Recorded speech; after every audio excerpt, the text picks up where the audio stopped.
Let's be honest.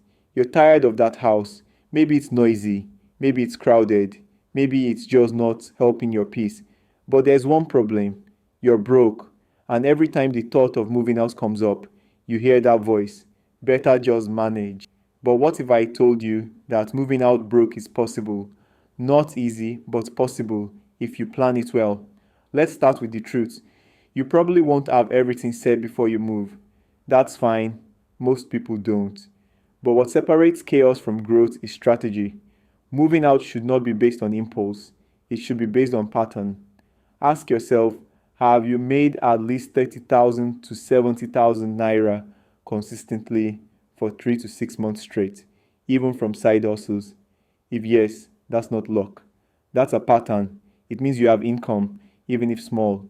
Now the question becomes, how do you stretch that income to carry freedom? Step 1.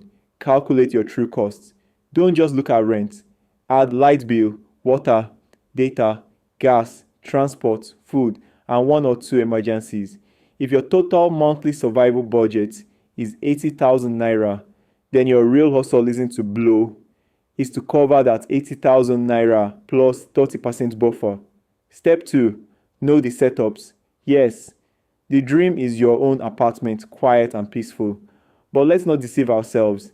If you're truly broke, your options are shared apartment with a friend, partitioned room in a self-con boys quarters with a gate, one room with prepaid meter and strong padlock. Any setup that gives you privacy and safety is valid, even if small.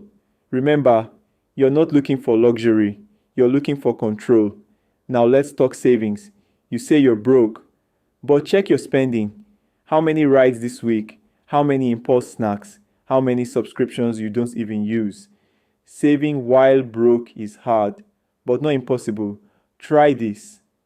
Fix an amount, even 2,000 per week, and lock it in a savings app or offline stash. Use cash more often. It's harder to waste than transfers. Delay gratification. Instead of new clothes or gadgets, invest in one cooking pot or mattress. Build your freedom kit slowly. Even with 100,000 to 150,000 saved, you can get a room, a mattress, one padlock, one plate, and your own space. That's all you really need to start. And let's be clear, moving out is not about flexing. It's not so you can post aesthetic apartment content.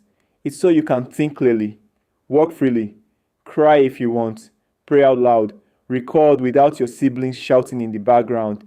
It's about growth, internal growth, but still, don't rush. Because moving out broke without plan can turn your life into permanent panic. And that kind of panic doesn't build you, it breaks you.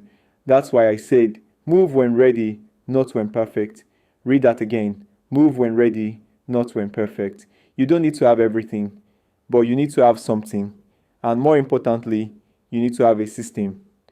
Plan for power food rent hustle zone and at least 2 months backup. You're not trying to try life. You're trying to build life, slowly but surely. Also, be ready for loneliness. Sometimes you'll miss some food. You'll miss the noise. You'll doubt your decision. That's normal. It's part of the stretch. It's part of becoming. Because the truth is, some of your biggest growth will happen in small rooms with no curtain, one mattress, and zero distractions. So here's the real talk. If your current house is killing your mind, if your hustle is being blocked by noise and guilt and pressure, if peace of mind feels like a distant dream, then maybe it's time to move. Not recklessly, not for show, but with wisdom, with budget, with fire. Because the person you become when you step out, that version of you is already waiting.